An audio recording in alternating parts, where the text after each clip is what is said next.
You know you need something, you're just not sure what. You've been listening, you're doing the work, but there's still this feeling that you're circling the same place, like you're waiting for the thing that finally moves you. Now, maybe you've thought about working with me one on one. Maybe something's held you back, the timing, the money, or you're just not sure you're ready yet. I get that. And I want you to know there's still a place for you. I built a resource for exactly this moment, guided meditations for when the waves hit and you just need to breathe, workbooks to help you get out of your head and onto the page, ebooks on what near-death experiences tell us about the people we've lost and whether they're really gone, a full course for widows and widowers who are ready to find their way back to living, and a full course for the evidence of the afterlife. And all of it is available for pay what you want. Nobody gets turned away because of money. I think these resources are valuable, but I don't want to hold them back because you don't have the money to pay for them. You don't have to wait until you're ready for coaching. The next step might be a lot smaller than you think. To find out, go to grieftogrowth.com/store. That's grief, the numeral 2, growth.com/store, and check out the resources I made for you. I'm recording this on July 11th, 2026, and I just found out yesterday that we lost one of the great ones from the afterlife community, PMH Atwater, one of the pioneers when it comes to discovering what NDEs are, NDEs in children, and NDEs, how long it takes to integrate them into our lives, etc. And I was fortunate enough to interview her not once, not twice, but 3 times for my podcast. And this was back in 2019 when I was just getting started. She had no idea who I was, and I can't believe she actually sat down with me for 3 different interviews. I was also fortunate enough to meet her at the IANS conference a couple of years ago and got to meet her face to face. And first of all, a brilliant woman, but also such a bright light and just lit up every room that she was in. And I've never had more fun recording a podcast than I have recording the 3 episodes I did with her. So as a tribute to her, I'm re-releasing this one. This is my first interview with her. If you want to go back and find the other ones, they were in October of 2019. But thank you, PMH Atwater, for everything you did while you were here in the body. I know your work continues on the other side. We are all going to miss you tremendously here, but I know they're rejoicing where you are back home. Hi there. Welcome to the Grief to Growth podcast. Your host is Brian Smith, spiritual seeker, grief survivor, and life coach. Brian believes that the worst tragedies of life provide the greatest opportunity for growth. Brian says he was planted, not buried, and he's here to help you grow where you've been planted. In each episode, Brian and his guests will share what has helped them to survive and thrive. His sincere hope is that this episode helps you today. Today's episode is with the famous PMH Atwater. And I have to say, this was probably the most fun interview I've done. She's an amazing soul, an amazing presence, and it's just a joy to be with her. So I hope that you sit back and listen to this, that you enjoy it as much as I do. And with that, this is PMH Atwater. Hey everybody, this is Brian Smith, your host of Grief to Growth, and I'm here today to say I have a special guest with me. I'm really honored and thrilled to have her with me. We have PMH Atwater, and if you don't know who she is, I'm going to read a short bio of her. She is one of, if not the premier researcher in near-death experiences. PMH Atwater is the author of more than 15 books. I know that's old. I know it's up to at least 18 now. Including Future Memory, Beyond the Indigo Children, We Live Forever, and I Died 3 Times in 1977, The Complete Story. She's been researching the near-death phenomenon since 1978 and is obviously considered a world authority on the subject. She's a workshop leader at major spiritual holistic gatherings and has addressed audiences at the International Association of Near-Death Studies, otherwise known as IANS, as well as the United Nations. She's appeared on numerous television programs and in numerous countries. Her books have been translated into over 12 languages. She's appeared on Larry King Live, Regis and Kathy Lee, and Geraldo, and she lives in Charlottesville, Virginia. And I know you've interviewed, I don't even know what the number is now. Is it probably 5,000 near-death experiencers? Nearly 5,000 adults and children, yes. Yeah, nearly 5,000 adults and children. So what I want to do today, we're going to probably end up doing a series because there's so much to talk about with PMH. So today we're going to talk about her background, how she got to be where she is, what her research has been, and we're going to talk about one of her films, and that's As You Die. And then we're going to follow up later on and talk about some of her other books. So that was a very long introduction, but I want to say welcome to PMH Atwater. It's so much fun to be with you. Yeah, I got to tell you, it's a real thrill to have you on. As I said in the intro, you've got to be the top NDE researcher. I know there's probably between you and Raymond Mooney, it's got to be pretty close. I know he kind of started the whole thing, but you had your near-death experiences in 1977, which is right before his book came out, and he coined the phrase near-death experience. Well, I began my work in 78. Yeah. Yeah. So you guys started. I'm a pioneer. Yeah, definitely a pioneer. So you've had an interesting life leading up to all this. Oh yes. Yeah. Oh yes. Yeah. So the title of your book is "I Died 3 Times in 1977." So tell me about that. Well, my goodness, that's where it all started. Mm-hmm.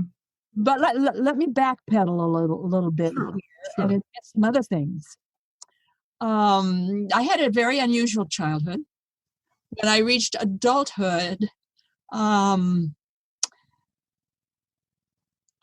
became very interested in exploring the metaphysical, the paranormal, the esoteric. So I started Idaho's first nonprofit metaphysical corporation called Inner Form. We were dealing with people by the thousands. That's no joke. Brought in a lot of speakers because I wanted people to know the facts, not the fiction, to be able to decide for themselves what was true and what isn't true. Mm-hmm. And what I did at that time, which I wish people would do everywhere, is when we first opened up shop, so to speak, I went around to all the major churches in town, introduced myself personally, Mm-hmm. said what Inner Form was and what we're doing, so that they would be prepared and they would know, and they would have that importance of me being with them being with me, so we could talk together before Inner Form began. So I never had any problem with any of the churches because they knew us. And I think that's important. Yeah. I think we need to announce ourselves. I think we need to talk one-on-one. I think we need to always come from that point of respect. So that's what I did. And we had all kinds of experiments, all kinds of classes, anything from ghosty haunting to you name it, we did it. Working with the chakras, all kinds of educational opportunities, bringing speakers in. So we really dealt with the top of the top. Okay.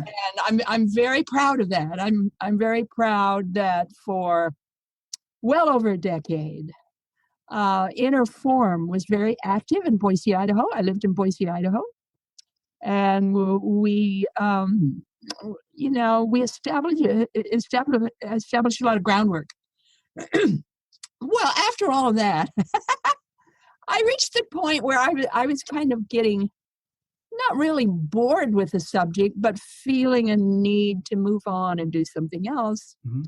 So I decided I would become a bank manager. Wow. Okay. I was taking classes for the American Banking Institute, and I was taking drafting classes at Boise State University, and I was in the mathematical department. I was in a different world and I loved it. I just loved it. And my oldest daughter by then was also in the same building.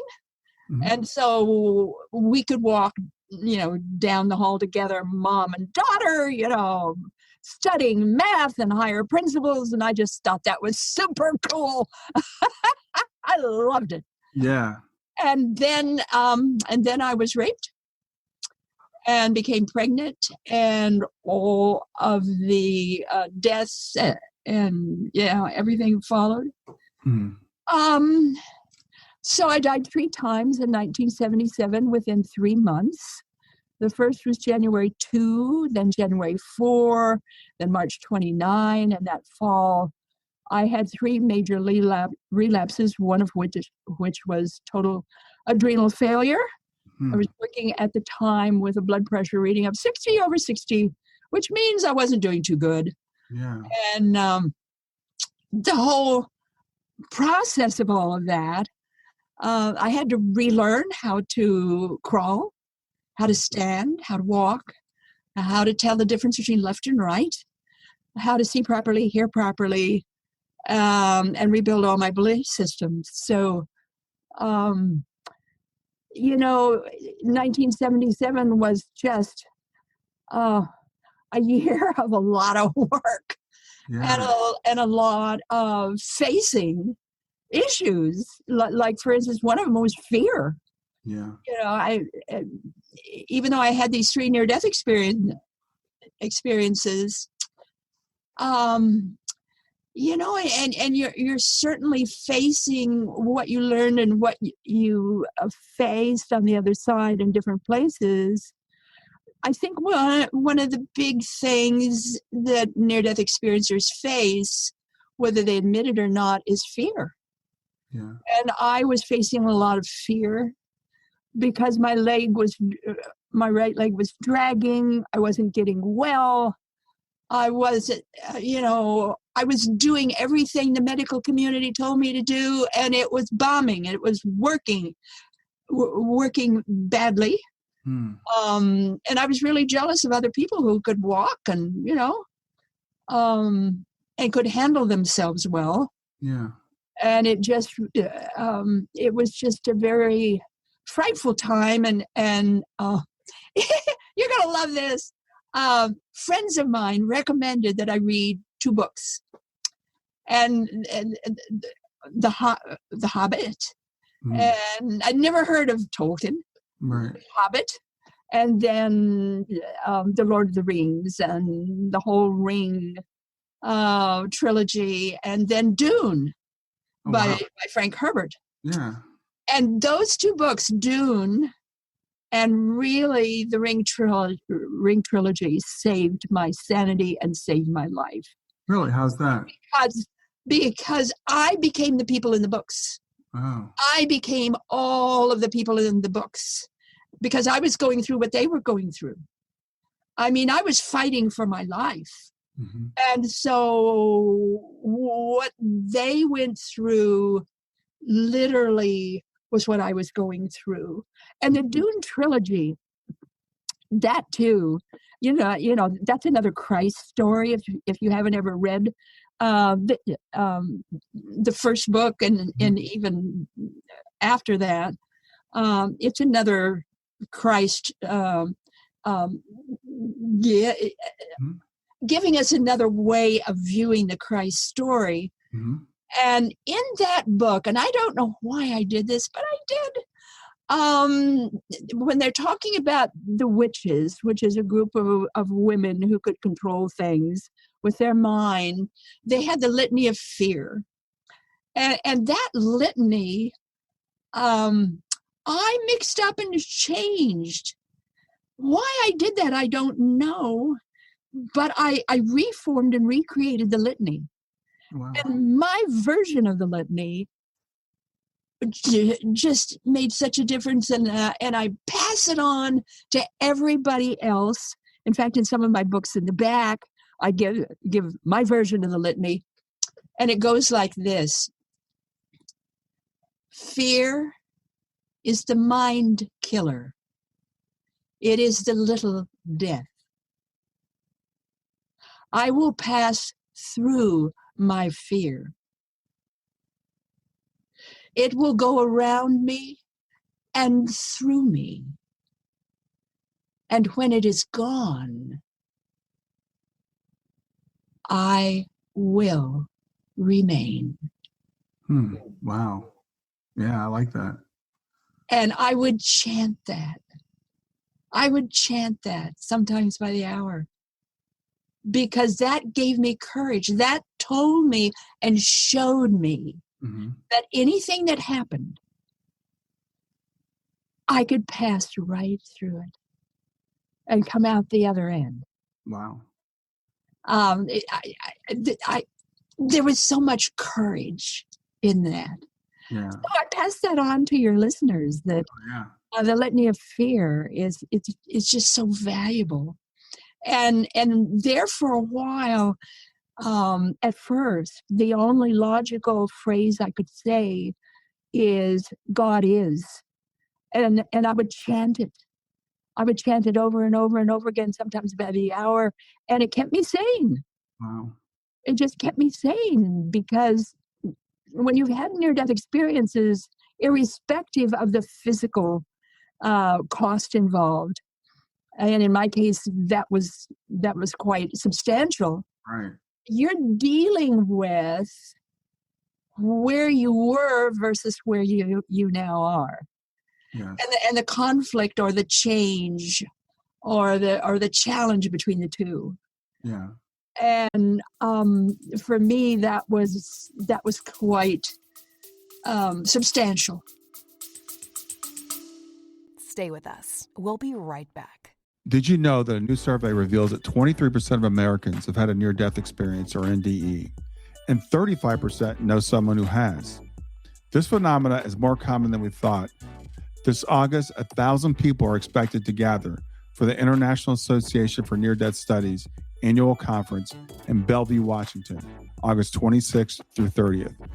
The conference features well-known authors like neurosurgeon Eben Alexander, who experienced an NDE while in a coma and was transformed by what he experienced. More than 30 people will present research, discuss mental health and NDEs, explore spirituality, and support one another. Attendees will enjoy a bookstore featuring author book signings, an exhibit floor, a healing center, and a joyous Saturday night dance party. Early bird registration rates are available through July 15th. Visit IANDS.org now, IANDS.org, and join the 1,000 people who are expected to attend.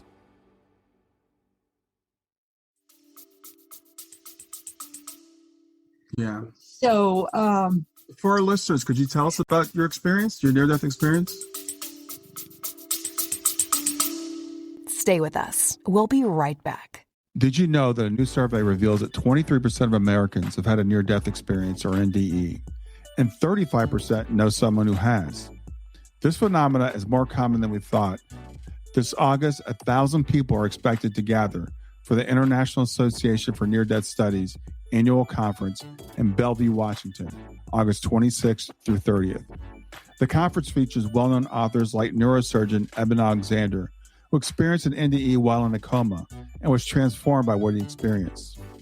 More than 30 people will present research, discuss mental health and NDEs, explore spirituality, and support one another. Attendees will enjoy a bookstore featuring author book signings, an exhibit floor, a healing center, and a joyous Saturday night dance party.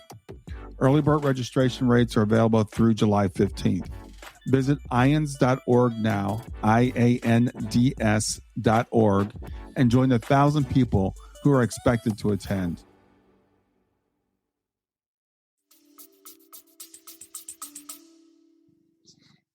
well, I could be short and brief. Yes, yeah. The long version, you have to get the little book. Yes. Sorry. Oh, gee. January 2.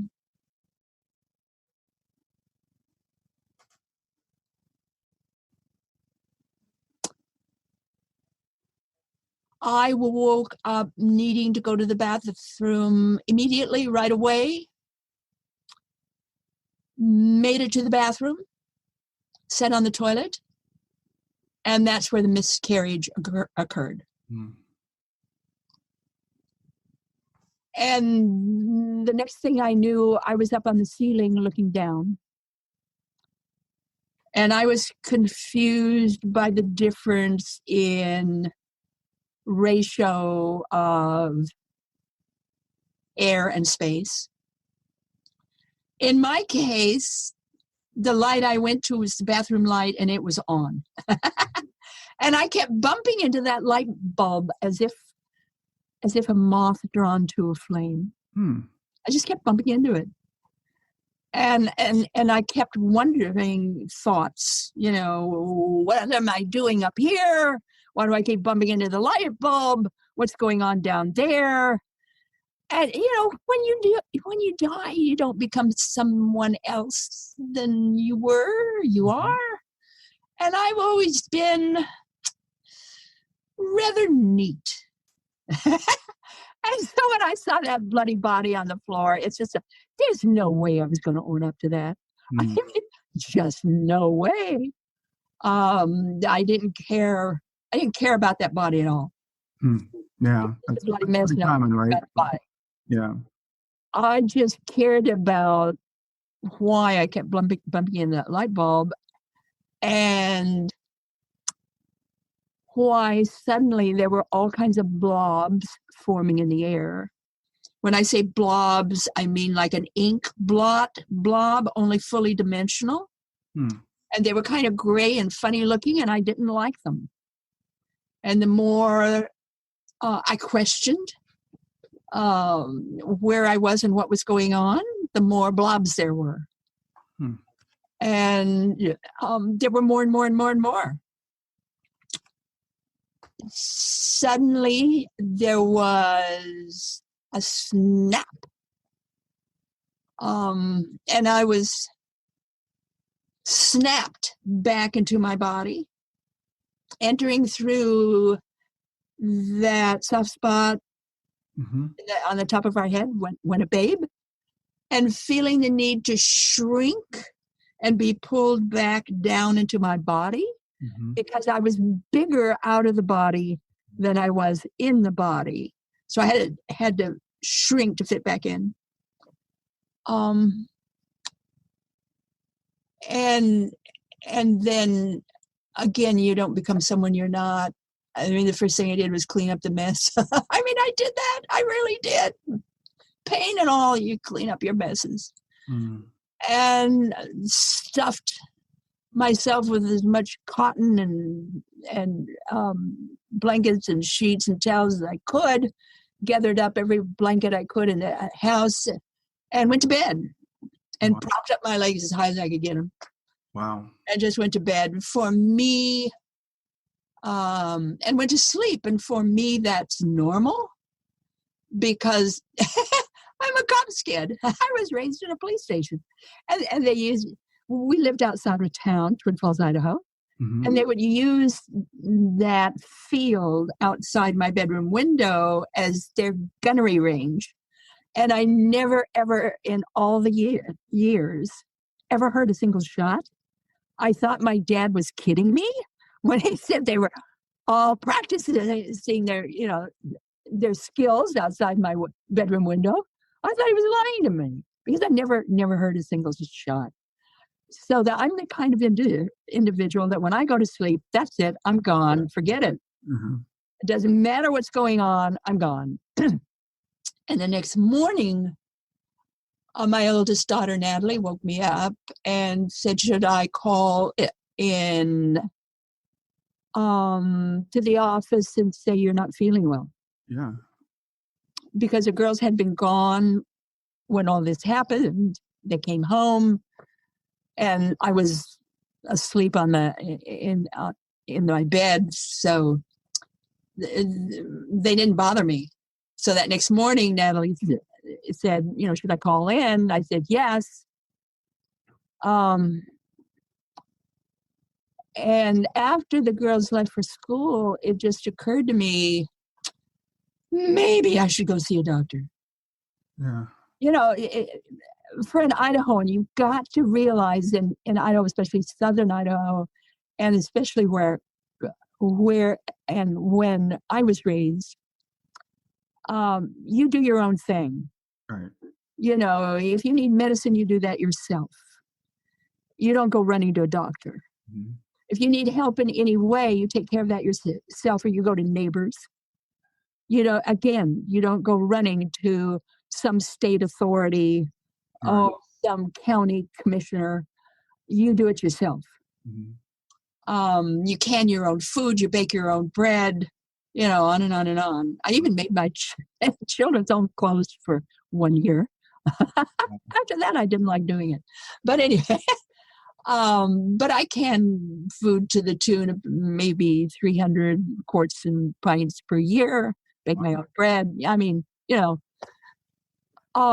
the kind of people we were, and I was. So to go to a doctor because I'm not feeling well or something is wrong is a big thing. Right.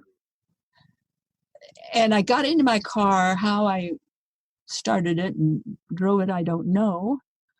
My doctor's office was only about maybe 6-8 blocks away in the same subdivision in Boise I was living in. And it took me like a half an hour or an hour to get there. I forget. It took a long time to get there because there were all these lightning bolts on the windshield of the sea, lightning bolts, and the houses on either side would grow and change and move and wiggle, and the ground kept changing, and I was just holding on for dear life, trying to make it through this changing maze to get to the doctor's office. Finally made it, parked my car, walked in the door, and the head nurse was there. And she screamed when she saw me. She said, "You look like you're dead. Let me get you into the doctor right away." So I was pulled in right away. But the doctor did, I don't know. He started laughing. He just laughed and laughed and laughed at me. Because here I was, a grown woman, and I had allowed myself to be raped, and he thought that was stupid. That was crazy of me. And all of this pain for no fun. Wow. And he constantly made fun of me.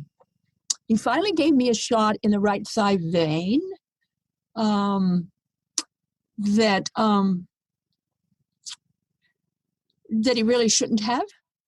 He reading my file, he would know I'm being super sensitive. I could not handle that shot, but he did it anyway. So I went back home, and it took a long time to get back home. But when I walked in the door, the bleeding stopped immediately, like somebody turned the faucet off. And I went to bed. And the next morning, Natalie woke me up again. I said, "Yes, call and work." And I went, and by then my right thigh was hurt so bad. It is screaming pain. If I'd had a knife, I'd have cut my leg off. And the only phone we had was a wall phone in the kitchen. So I tried to get there, but I could no longer walk. All I could do was crawl. And I made it as far as the dining room. And I couldn't go any further. I knew the whole band of my right thigh was bright red, screaming red, and growing out to the right side where they had that shot. There was this, I called it a volcano. It was like a big lump, and it was red hot, and it was boiling, and it was screaming at me. And by the time I got to my dining room, I knew that lump was killing me. And I did the worst thing I could have ever done. I attacked the lump. I pounded it on it. I hit it. I did everything I could to make the lump go away. Well, the lump won. So I died again. And this time I floated up to the ceiling as per before, only this time I knew what was happening. And I looked down at my body and I wanted to know if I was really, really dead. Yeah. So I went down and kind of hovered around a little bit, no air, no heartbeat. I mean, nothing was working. I mean, the body was, as near as I could tell, gone. And so I went back up to the ceiling, and you just simply got to be someone who has gone through something like this before to understand what came next. Because when I was convinced that my body was really, really dead, that I didn't have to come back, I was gone, there was such joy. I twirled around that light fixture. This time it was not on, but I twirled around that light fixture as if it were a maypole. Yeah. And I was just so happy. I'm dead. At last, I'm dead. I don't have to come back. There was no thought of the children or anything. I'm out of here. Stay with us. We'll be right back. Do near-death experiences and related phenomena fascinate you? Are you curious for more information about this spiritually impactful experience? Well, I have great news for you, because a spiritual Super Bowl is coming to Seattle, August 26th through 30th. The International Association for Near-Death Studies, or IANS, will host its annual conference at the Hyatt Regency in Bellevue. The event features an all-star lineup of keynotes like Proof of Heaven author Eben Alexander and Dying to Be Me author Anita Morjani. IANS will also offer continuing education for professionals, a healing center, exhibit floor, bookstore, and a fun-filled Saturday night party. Early bird registration rates are available through July 15th. Visit IANS.org, IANDS.org now, and join 1,000 people who are expected to attend. You'll experience connection with an incredible community of near-death experiencers and seekers.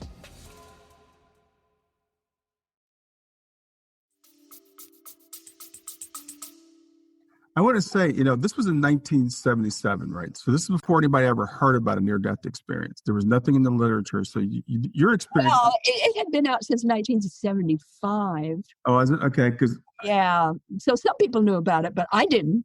I think for most of... a lot of us now, when I hear you describing, it sounds fairly common, right? Because we hear about it now, but I can only imagine what it was like for you then. Stay with us. We'll be right back. Do near-death experiences and related phenomena fascinate you? Are you curious for more information about this spiritually impactful experience? Well, I have great news for you, because a spiritual Super Bowl is coming to Seattle, August 26th through 30th. The International Association for Near-Death Studies, or IANS, will host its annual conference at the Hyatt Regency in Bellevue. The event features an all-star lineup of keynotes like Proof of Heaven author Eben Alexander and Dying to Be Me author Anita Morjani. IANS will also offer continuing education for professionals, a healing center, exhibit floor, bookstore, and a fun-filled Saturday night party. Early bird registration rates are available through July 15th. Visit IANS.org, IANDS.org now, and join 1,000 people who are expected to attend. You'll experience connection with an incredible community of near-death experiencers and seekers.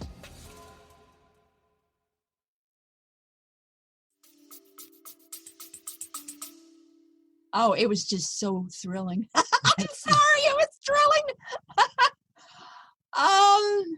And there in throughout my living room and my dining room were all these blobs.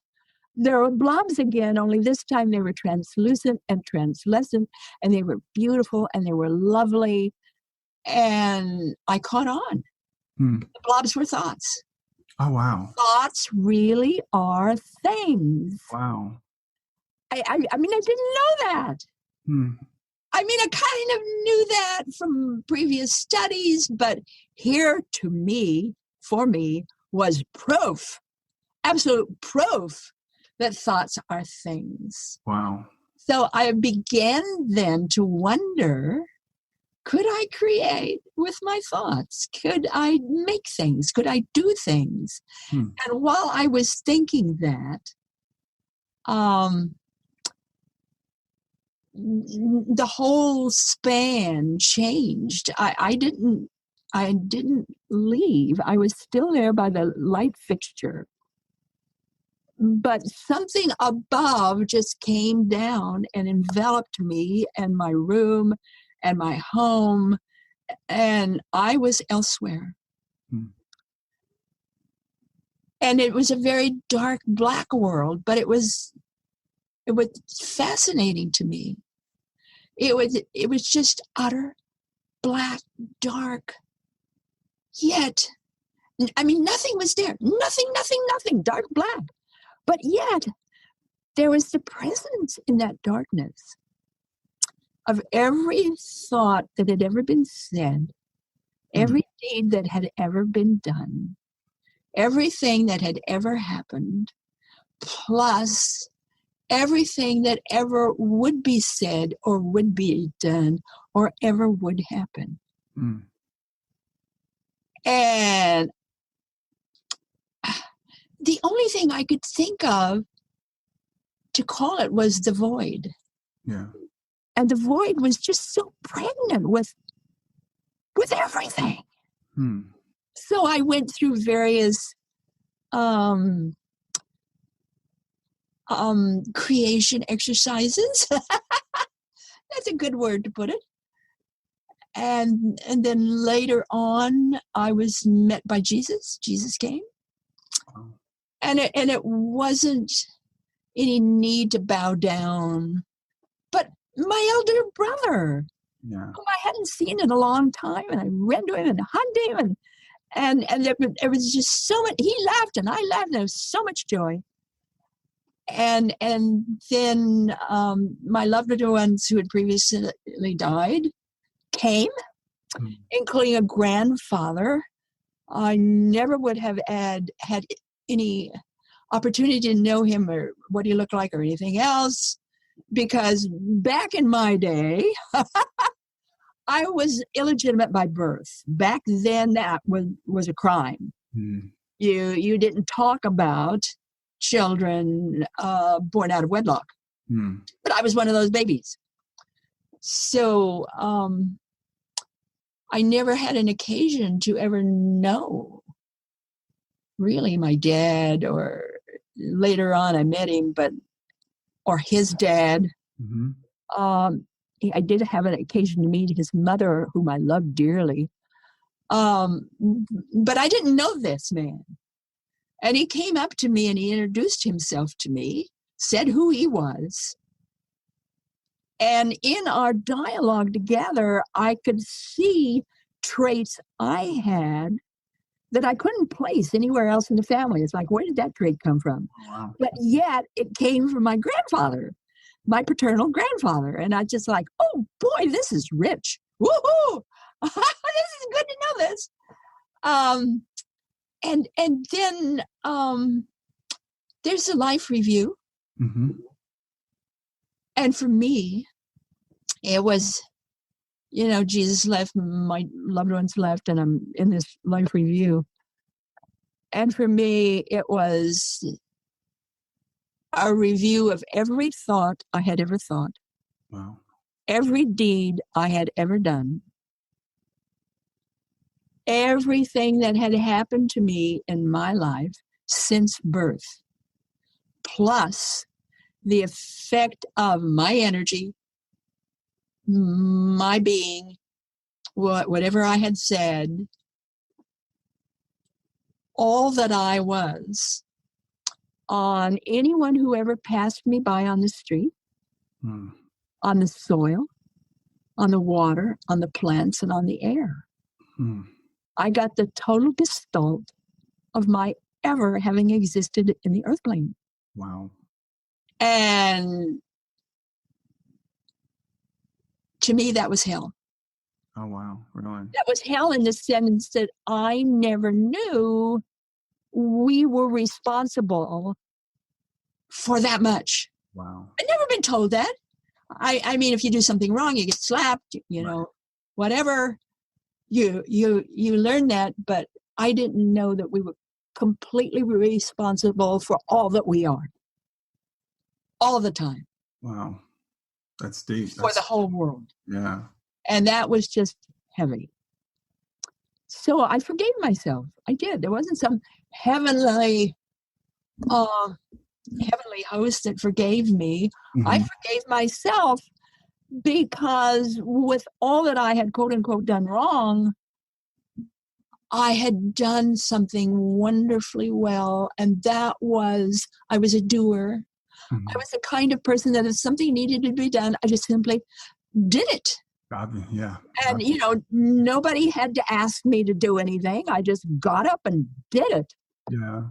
And I liked that part of my personality. I thought that was good. Good. Yeah. So I came back to the body, and I was still lost over there. I mean, I was still there.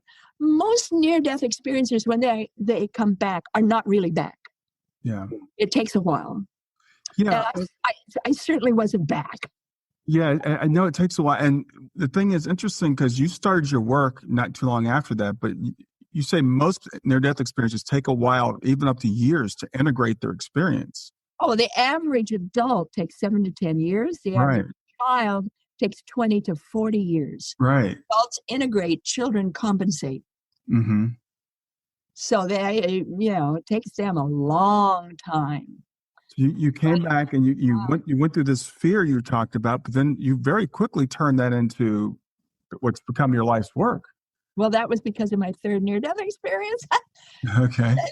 Let me just quickly say, but before I do, let me sort of tie up things with that doctor. Okay. He was later on sued for malpractice by several other patients. Good. And when that hit the newspaper, I thought of joining the suit. And then I thought, no, I don't want blood money. Mm-hmm. I just want the people to know that this is not a good doctor. Mm-hmm. So the fact that he was being sued satisfied me. Yeah. So I just want to tie up this crazy doctor thing. Okay.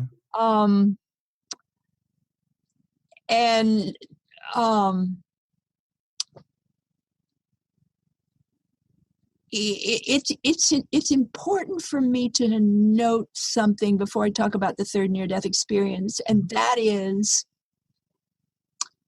that throughout 1977, I wasn't getting well. In fact, I was getting worse.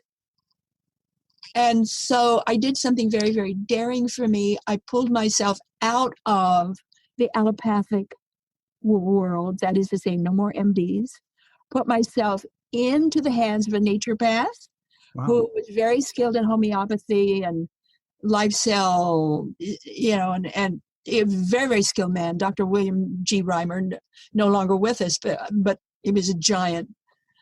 But even with him, I was starting to get worse too, which concerned him, concerned my friends. So they decided that they would truck me up in early November to Seattle, Washington, to attend the Mind Miraculous Symposium held at the Seattle Center. And all the biggies were there: Elizabeth Kubler-Ross, Stephen Levine. They were all there. Wow. And so I was trucked up because I had to lay down the whole way up there. The doctor gave me his shot, and I had all kinds of pills. Got up there, and the first speakers paid for everything. And the first speaker was Dr. William Tiller, and his talk was the eternal now.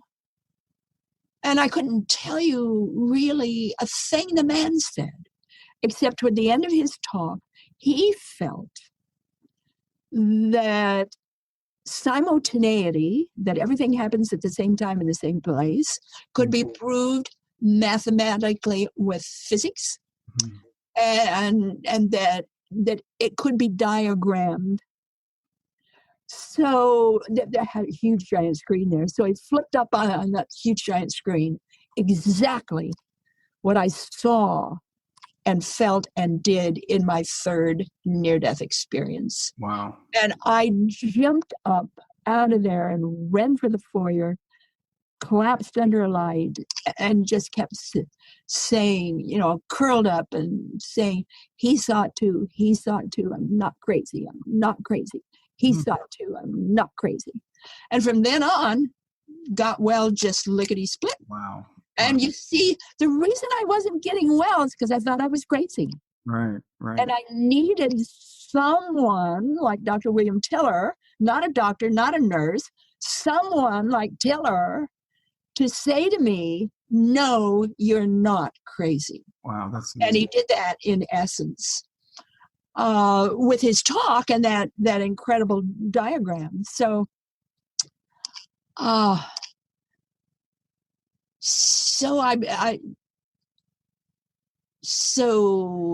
it's 1978. Mm-hmm. I sold a house I had just bought, quit a job that I was told I was going to get a raise in a bank title. I was working in the bank at the time, right, in the analytical division. And for a woman then to get a bank title was a very big deal. And I was going to get a title and a bump up and raise. And, I'm working in the analytical department, and this is a big, big, big, big deal. So on that morning, when all of this was to happen, all kinds of little miracles started to occur. And when the time came for me to go in and talk to my boss about a promotion, she was white. And she said, don't say a word, sit down. So I sat down. And she said she had been awakened that morning at 4 a.m. by a vision. She said, I don't ever get visions. So she woke up her husband to make sure that she had a witness. And in her vision, she had been shown and told that she would go to her boss, the main guy in the bank, and that she told him that she would have to replace me because I was going to chase rainbows. Oh, wow. And the only thing I could think of to do was to pound the table and say, that's not fair. You knew about it before I did. Wow. But that, in fact, was what I was going to do. I was going to quit, sell everything I owned or put it in storage, walk out on my life. The kids were then where they needed to be. And I was going to cross the United States, fulfilling all my childhood dreams and wishes, and wind up in Falls Church, Virginia. I had no idea what a Falls Church was, but I was where I was going to be. Wow. And there I would begin my research. And that's exactly what I did. Now, the research quotient comes from the third near-death experience. And in the climax of that, I was told by a voice, I call it the voice like none other. No, it wasn't a guide, a guardian. No, it wasn't an angel. No, it wasn't any kind of big mucky muck you've ever heard about. It was a voice so big. It was like the entire universe was speaking to me. And that voice said, and I quote, test revelation. You are to do the research. One book for each death. Then it showed me what that meant. It did not tell me how to do the research. I mean, I'm a cop's kid. police investigative techniques is what I was raised in. Mm-hmm. I knew how to do that. Yeah. And Dad would always say the body says more than the mouth does. Mm-hmm. So I knew how to do the work. Book 1 was not named. Books 2 and 3 were named. Book 2 is Future Memory. Mm-hmm. Future Memory is not a book. It's a labyrinth. Every sentence, every paragraph, every page is part of the math I used to create the labyrinth. I was shown how by that voice. You stay on the path. When you open the book, you stay on the path. You don't skip read, or you'll wonder why I ever wrote such a dumb book. It doesn't fall together until you just read it straight through, like you would walk through a labyrinth. Wow. And the purpose of the book is to raise your consciousness up to the next highest level possible for you. The book is a brain changer. Actually, it's a psychotronic device. The third book is a manual for developing humans. And that book, of course, exists as well. It's, it was done a couple of years ago. I finally was able to finish it with that help. Wow. The book has a 5th dimensional format. Okay. That is to say, every part of the book, there's 6 sections. Every part of the book has conscious, subconscious, and superconscious all at the same time. Okay. So it's all together. What's the title of the third book? A Manual for Developing Humans. Oh, okay, that's the title. Years and years ago, hundreds, thousands of years ago, the word hue, H-U, the sound of hue was the sound of God. Mm-hmm. And so human was God man, God woman. So the premise of the book really is for you to be who you really are. And guess what? Guess who you really are? You're a child of God. Guess what? You're a co-creator with a great creator. It even says so in the Christian Bible. It says we are gods in the making. Okay, do it. Yeah. Live it. Yeah. And a manual for developing humans is for that purpose. And there are thought forms in the book that I made to show you what I learned about thought forms and in the air, and I drew them. So there's about, I think, maybe 23, 24 thought forms in the book. But it's full of these simple stories and simple exercises to help you be who you are. And what's the first book? I have no idea. I was never told. Oh, really? Never told. I suppose maybe it's coming back to life, which was my first major book. Okay. And it's now on Amazon.com. Okay. And it was followed by Beyond the Light, and that also survives because it's on Amazon.com, because these were books a long time ago. So I'm supposing maybe it was those, but I was never told. Wow. So now you're in Falls Church, and you started doing research. Did you set up your own research? Were you working for a university, or how did that work? No, never working for a university. Never. In Chicago, I was visiting an uncle, and met Dr. Elizabeth Kubler-Ross at O'Hare Airport. Mm-hmm. The plane was late. Mm-hmm. And so we sat down on a bench like a couple of school girls, just us. And I told her about my 3 near-death experiences. And she said that I was a near-death survivor. She did not use the word experiencer. Mm. She validated my experiences. She said they were real, that I was a near-death survivor. She never mentioned Raymond Moody. She never mentioned his book at all. Hmm. And from her description and from discussions with her, I had all the information I needed. So I just started doing it. Wow. I mean, literally, I opened up my mouth and give talks.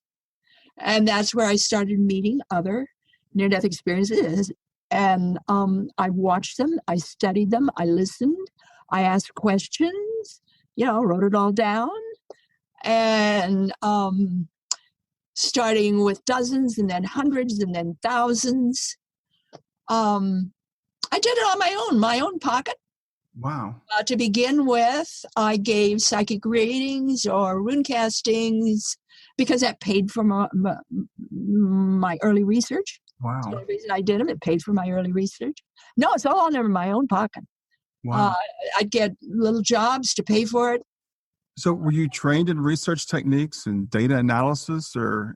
Well, sure. I was a cops kid. Well, yeah, I know. No, look, I did my first double-blind study with a control group at the age of 5.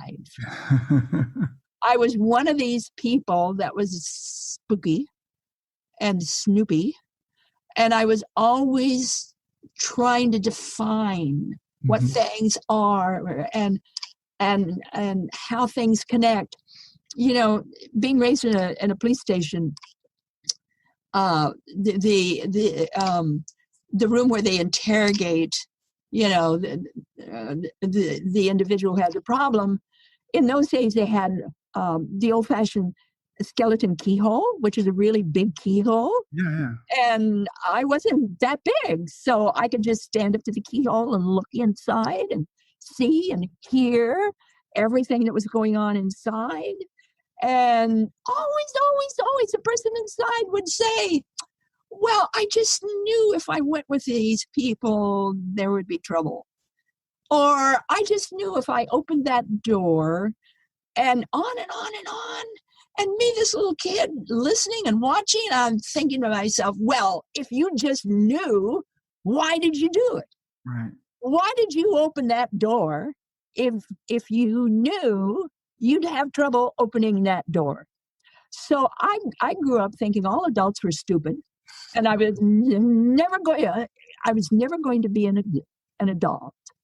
Well, I later on became an adult, became stupid, but that's another story. But as a little kid, also, I was born with dyslexia and synesthesia, which is an elaboration of the limbic system. So it's multiple or blended senses get from synesthesia. So in the first grade, I was the only child in school who could smell color, see music, and hear numbers. Well, that's synesthesia.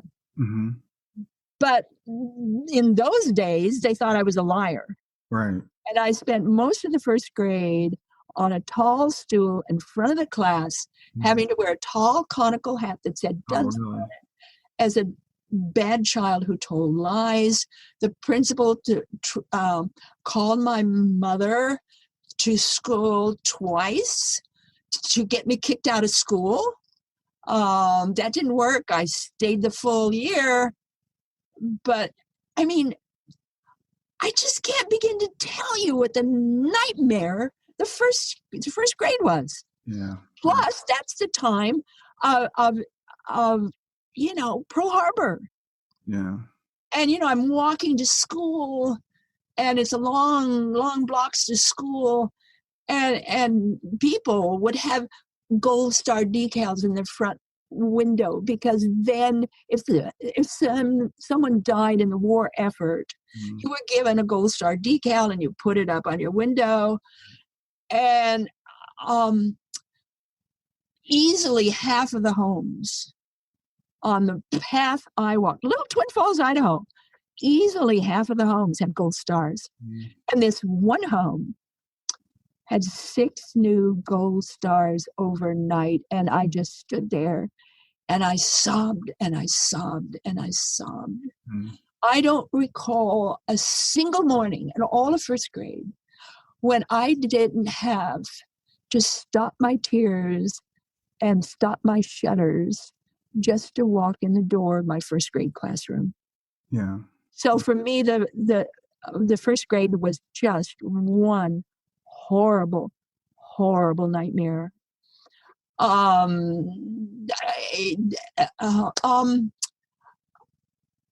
I would go through any lengths to not get 100 on my papers, because if I did, the teacher would give me a gold star, and that meant death. Oh, wow. I could not have any peace with gold till I was in my 50s. I could not wear gold until I was in my 60s. Gold to me meant death. That was death. Yeah. So I was raised to search, to find, to define, to find my own truth. Yeah, you obviously got just an incredible mind, incredible drive. I just, whoa. So that drive then, Yeah. I mean, why not me? I mean, why would I be chosen to do the research, chosen, quote unquote? Why not? Yeah. I've been redefining life since I was a little kid. Yeah. I have to say, reading your books, I'm just amazed by the depth of your research, how careful you are. I was reading about your interview techniques and how you don't want to pollute the data by suggesting things. And you were saying when you interviewed children, you would get down on their level. I mean, you can never be above the child's eye level. Never, right. never, never.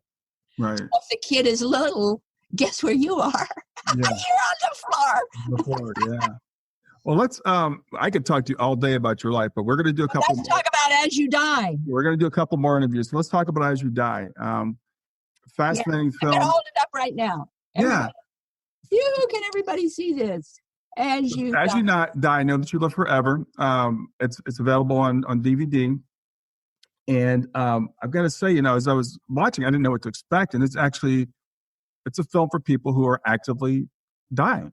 So it's not just, we can watch it. Obviously, we can watch it now, but it's the only video like it in the world. There is none other. That was investigated by the Catholic Church, the Catholic Church. Yes. They were so impressed with this that they offered to take it over in the sense of producing it, getting it out there. And I got, the seal of approval. So I went down there to Metairie, Louisiana, actually recorded it there. And you can get it through, let's see here, www.focusvideos.com. Mm-hmm. They're located in Metairie, Louisiana, Focus. Or you can get it from my website, www.pmhatwater.com. Mm-hmm. And the purpose of this, well, let me tell you a little story of how this ever came to be. Okay. I don't know how long I'd been researching near-death states, maybe 20 years, maybe 30 years. I don't know, a long time. Mm-hmm. Well, it wasn't that long. No. It probably happened in the 80s. There was still an AIDS epidemic. Mm-hmm. And a lot of our young men and middle-aged men and so forth were dying of AIDS. And a young man in New York City called me on the phone. And he said he talked with Elizabeth Kubler-Ross and Stephen Levine and all the leaders in the death and dying movement. And he says, none of them are telling me what I want to know. Hmm. And I said, well, what is it you want to know? He says, I wanted to know what it feels like to die. Yeah. Well. So I spent an hour telling him what it is like, based on my research, Mm-hmm. my own experience as well. Right. Spent an hour doing that. That hour I spent with him enabled him to die peacefully. Yeah. So through inspiration, I was inspired to take those words, put them in a script, and create the video. And then it was a cassette too, As You Die. Yeah. Well, then the Catholic Church found out about it. And they thought, well, we could really use this. Mm-hmm. And I was having problems with distribution. So we got together, and then they did their investigation. They don't do anything without knowing exactly what they have. Right. So it went through all the necessary steps, mm-hmm. becoming legal in the Catholic Church. They put their imprimatur on it and said, we'll back you. We'll do this. Yeah. So then I got together with Focus Videos in Metairie, and they own the rights. I do not.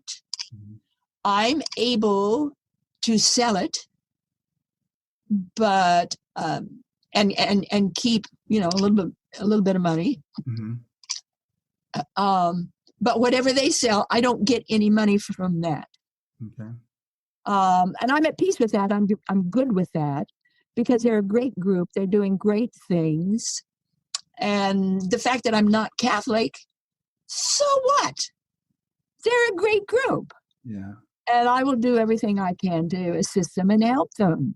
Well, let's talk about the video, because I think it's a very important piece of work, and I didn't realize there's nothing else like it, because, you talked about earlier, this guy wanted to know what it's like to die. We fear what we don't know. Yeah. And so none of us remembers, we probably all died before, but none of us remembers what it's like, and we fear it. And there's this thing in our society that says death is the end, right? So you talk about it in the video, there's a natural resentment because I'm giving up my body. Yeah. And all we're thinking about is what we're losing. So, and the thing I liked about the film is it talks about what we're gaining. It talks about, this is not an end, it's a passage, right? Yeah. The last 15 minutes are so designed to be played after the individual dies. Yes. Certainly they can play it before, but especially play it after they're dead. We know through medical science that the last faculty lost in death is the ability to hear. Mm-hmm. So that last 15 minutes is so designed to assist the soul as it leaves the body. Mm-hmm. So play that, especially the last 10 to 15 minutes of the person's life. After they're dead, even continue to play it. Well, you even talk about the process of dying as the body's shutting down and the senses are shutting down, and we're kind of, everything's shutting down. But then I like it doesn't end there. It doesn't end when everything's shutting down. Then you talk about what happens after the soul leaves the body. So talk about that. Well, the fact that we just zoom right out is not necessarily true. Sometimes it takes a while for the soul to leave. Mm-hmm.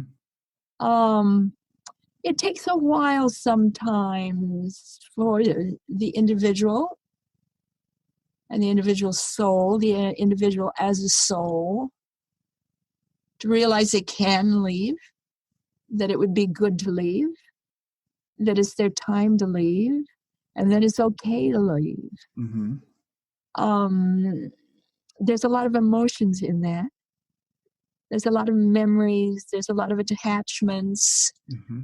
And those can dissolve, and they do dissolve, and they dissolve fairly quickly.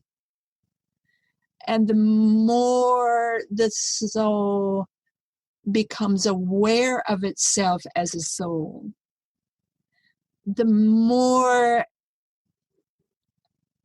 the totality of you begins to recognize the totality of you. Mm-hmm. The more you're ready to pass on. Yeah. And you just float right up. You do. Some of them will hang around. We've got our hangers on. Yeah.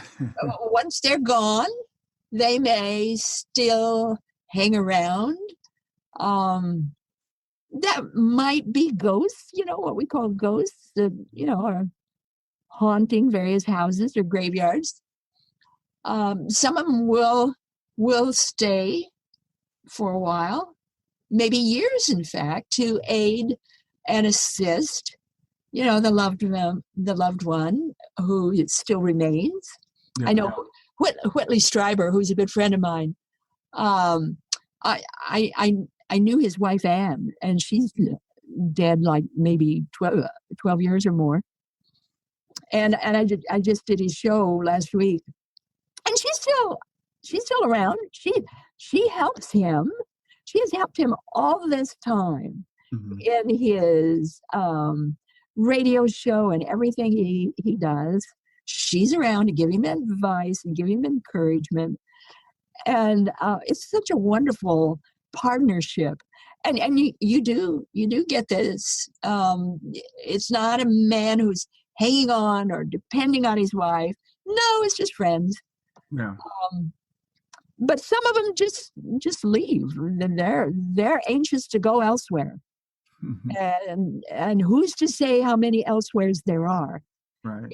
How many levels, how many states, how many dimensions, how many, we don't know. You've got various people, various psychics, various mediums that will define, the first 7 levels or the first 5 levels, or they'll define this, that, and the other. Please know that nobody knows how many places, levels, dimensions, whatever. That's not set in stone. Even our wonderful adepts in India, who have studied a lot and know a lot of things, even them don't really know all. This is an incredible universe we live in. These are incredible dimensions or places. Sometimes people just want to hover around and stick around for a while and then slowly leave the earth plane. Some people just jet out and they don't want to be. Right. They don't want to come back. And I've been aware just this year of something else. I don't know what to call it, so I'll call it presence. It's not a presence. It's not the presence. It's simply presence. And I know someday I'll just walk in there.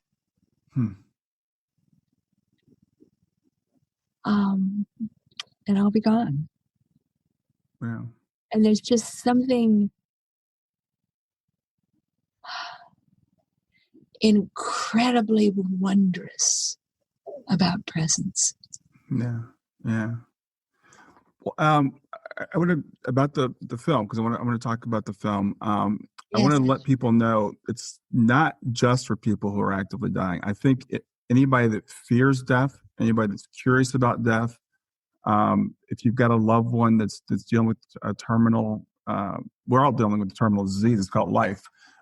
Someone's got a particular diagnosis. I think it's good because you talk about planning, the funeral, planning your obituary, doing your will, all those things that people don't want to do, but get that stuff done and to give a different perspective on what the whole thing is. So I do highly recommend it. I was very pleased when I watched it. Oh, very good, very good. I'm so glad that people are talking about this, because it is a treasure. And what I have found, since As You Die came out, and it's been out for a while, Mm-hmm.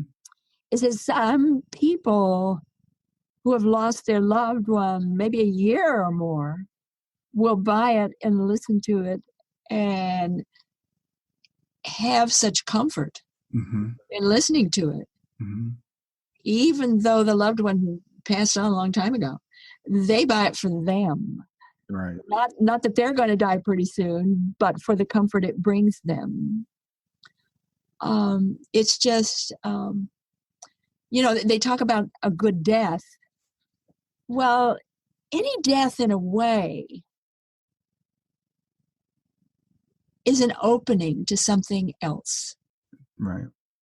Even if there's nothing there, it's still an opening.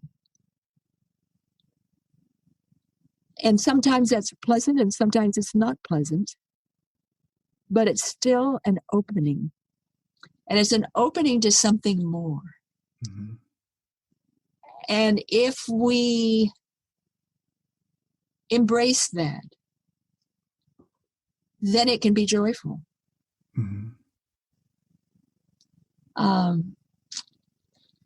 Yeah. Yeah. Well, we've been going about an hour, and so I want to keep this to a reasonable amount. We've got a lot more to talk about, and you promised to come back, and we're going to do this again. Sure.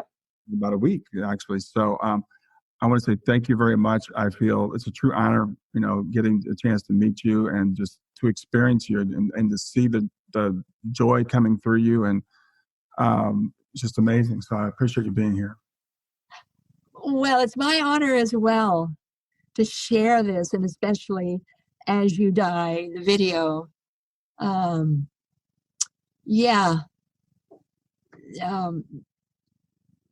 There haven't been that many people interested in it, and I'm glad you are. I hope the viewing audience is as well.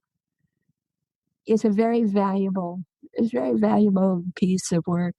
I think it's a very valuable resource, and I'm sure that things are starting to open up. People are starting to talk about this more, and people are curious about it. So it'll more and more people will discover it. Yay. So thank you very much, and I will see you soon. Bye. Hey, thanks for watching. Before you leave, I'd like to just remind you can always find me at www.grief2growth.com. That's grief, numeral 2, growth.com. And you can schedule a free half-hour consultation if you'd like. Also, before you leave, please click on the like button here, click on subscribe, and click on the bell. By clicking like, YouTube will show the video to more people, and by subscribing and clicking the bell, you'll be notified when I release new material. Thanks for watching, and have a great day. This has been another episode of Grief to Growth, and this is your host, Brian Smith. Thanks for listening. I hope you enjoyed it. I am a life coach and grief partner. You can reach me at www.grieftogrowth.com. That's www.grief2growth.com. And if you'd like, you can book a free half-hour consultation. The other thing I'd like to ask for is your support for the podcast. If you could go to iTunes and leave a review, that would be wonderful. And if you'd like to support me financially, you can support me for as little as 99 cents per month. And you can find the link to do that in every episode. Hope you have a great day.